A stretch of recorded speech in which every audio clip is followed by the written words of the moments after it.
یوں ہی شیطان ہمارے عقل کے دروازے پر دستک دے تو فوراً ہم نے 5 کام کرنے ہیں۔ ان 5 امور کی جو بندہ عادت بنا لیتا ہے، اس کے خیالات پر شیطان کو قابو حاصل نہیں ہوتا، شیطان کو تحکم حاصل نہیں ہوتا، شیطان انسان کے خیالات پر کنٹرول نہیں کر پاتا۔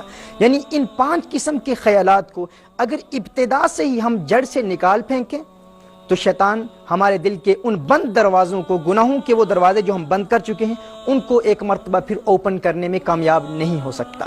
اور اگر ہم توبہ کر رہے ہیں اور اگر ابتدائی پہلے دروازے پر بھی محنت کر رہے ہیں اور اس دوران بھی اگر شیطان بار بار اس دروازے پر دستک دے رہا ہے، بار بار ہمیں گناہوں کے ارتکاب کی جانب راغب کرنے کی کوشش کر رہا ہے، تو ان 5 خیالات کا یاد رکھنا، ان کو ذہن نشین کر لینا انتہائی ضروری ہے۔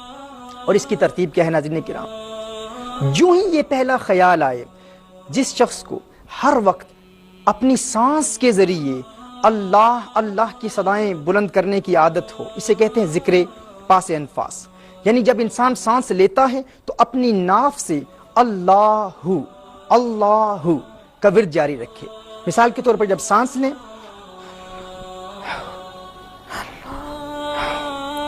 ہر سانس کے ساتھ جو شخص اللہ کی عادت بنا لے اور کوشش کرے کہ دن کا اکثر وقت جب بھی سانس لے، جب بھی انہیل کرے، جب سانس لیتا ہے اللہ کا نام لے اور باہر نکالے تو ہو کی صدا بلند ہو۔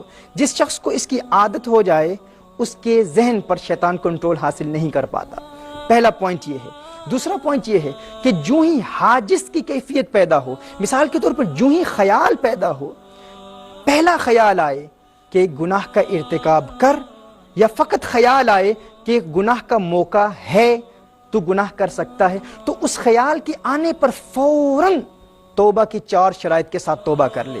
اگرچہ گناہ کا ارتکاب نہیں ہوا، جس طرح میں نے ابتدا میں بیان کیا تھا کہ اگر انسان گناہ کرتا نہیں ہے، بغیر گناہ کے توبہ کی 4 شرائط کے ساتھ توبہ کر لیتا ہے، تو یہ تقویٰ ہے، پرہیزگاری ہے۔ جو ہی وہ خیال آیا، فوراً توبہ کی 4 شرائط کے ساتھ توبہ کر لے۔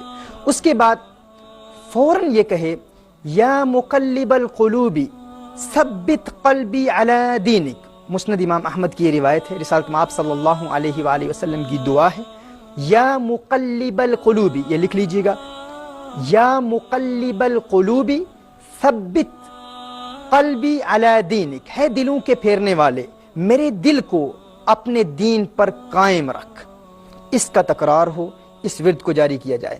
یعنی سب سے پہلے یہ عادت بنا لیں، جب بھی سانس لیں اللہ اللہ۔ اور ناظرین کرام، یہ ایک ایسی پیاری عادت ہے کہ انسان کو جب یہ عادت انسان بنا لیتا ہے تو انسان سو رہا ہوتا ہے لیکن اس کی سانس اللہ اللہ کا ورد کر رہی ہوتی ہے۔ انسان کو جب عادت بن جاتی ہے، اور ہمارے ہاں برطانیہ میں بے شمار ایسے نوجوان ہیں جنہوں نے الحمدللہ اس پر عمل کیا، اس کو پریکٹیکلی اپلائی کیا، وہ کام کر رہے ہیں، کرکٹ کھیل رہے ہیں، فٹ بال کھیل رہے ہیں، دین کا کام کر رہے ہیں، دنیا کا کام کر رہے ہیں، لیکن ہر وقت اللہ اللہ کی صدائیں بلند ہو رہی ہیں۔ یہ عادت بنا لیں۔ دوسرا، جو ہی حاجز کی کیفیت پیدا ہو، جو ہی شیطان انسان کے دل پر، انسان کے دماغ پر، انسان کی عقل پر خیالات پیدا کرنے کی کوشش کرے، فوراً توبہ کی 4 شرائط کے ساتھ توبہ کر لے، پران کے ساتھ توبہ کر لے۔ پوائنٹ نمبر 3، یا مقلب القلوب ثبت قلبی علی دینک، ہے دلوں کے پھیرنے والے، میرے دل کو اپنے دین پر قائم فرما۔ نمبر 3۔ نمبر 4، درود شریف کی کثرت شروع ہو جائے۔ رسالت مآب صلی اللہ علیہ وسلم کی بارگاہ میں درود و سلام کے پھول نشاور کریں۔ الصلاۃ والسلام علیک یا سیدی یا رسول اللہ، اللہم صلی علی سیدنا مولانا محمد وعلی آل محمد کما صلیت علی ابراہیم وعلی آل ابراہیم انک حمید مجید۔ بار بار درود پڑھیں، درود شریف پڑھیں، یعنی جو ہی خیال آئے تو درود شریف کی بھی کثرت ہو۔ Point number 4۔ پوائنٹ نمبر 5، لا حول ولا قوة الا باللہ العلی العظیم، اس کی کثرت کر دیں۔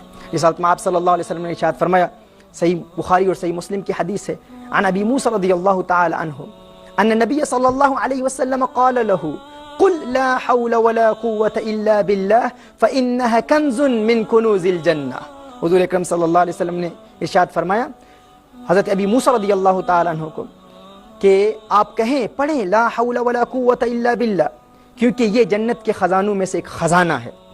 ناظرین اکرام، جو شخص ہر وقت حاجز کی اگر کیفیت پیدا ہوگی تو فوراً اپنے نفس پر کنٹرول کرنے کے لیے ان 5 امور پر عمل کر لے۔ پھر اگر شیطان کا حملہ مزید بڑھتا ہے تو حاجز سے خاطر پر چلا جاتا ہے، یعنی بار بار خیالات آنا شروع ہو جاتے ہیں، پھر فوراً ان 5 امور پر عمل کرے، اور پھر اگر خاطر سے حدیث نفس تک چلا جاتا ہے پھر اس پر عمل کرے، حدیث نفس سے اگر ہم تک چلا جاتا ہے پھر ان 5 پر عمل کرے، اور عادت بنا لے، ایسی عادت بن جائے ناظرین کرام کہ انسان یہ پختہ عہد کر لے کہ میں نے اگر دل کے دروازے بند بھی نہیں کیے، اگر توبہ کے مراحل ابتدا سے بھی شروع ہیں، اگر میں فقط آنکھ پر بھی عمل کر رہا ہوں تو ان 5 چیزوں کو یاد رکھوں گا، حاجز، خاطر، حدیث نفس، ہم اور عزم، اور کبھی بھی شیطان کو عزم تک نہیں پہنچنے دوں گا۔ جب ہم یہ رکاوٹیں شیطان کی راہ میں کھڑی کر دیں گے، یا obstacles، یہ hurdles کھڑی کر دیں گے، تو شیطان اپنے حملوں میں کامیاب نہیں۔